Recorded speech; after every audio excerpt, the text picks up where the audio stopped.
126 hari berjalan kaki, perjalanan Daeng Anpes dari Makassar ke Manado. Apa yang telah saya mulai harus saya selesaikan ini. Seperti perjalanan daripada harus mundur.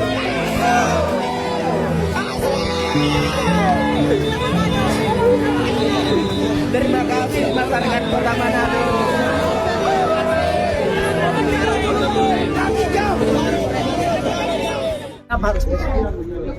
Karena masalah kemacetan juga, dan sebelumnya saya juga minta maaf kepada masyarakat atau pengguna jalan karena mengakibatkan kemacetan, dan itu juga bukan semua dari saya, itu berkat antusias warga dan masyarakat.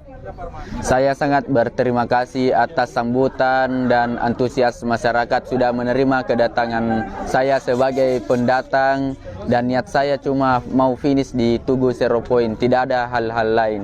Jadi sekali lagi terima kasih banyak buat warga Kota Manado. Dan apa yang telah saya mulai harus saya selesaikan meskipun di sepanjang jalan dihajar habis-habisan oleh mental dan keadaan. Masyarakat Sulawesi membuktikan secara nyata, bukan sekedar kata-kata. Daeng yang terbaik.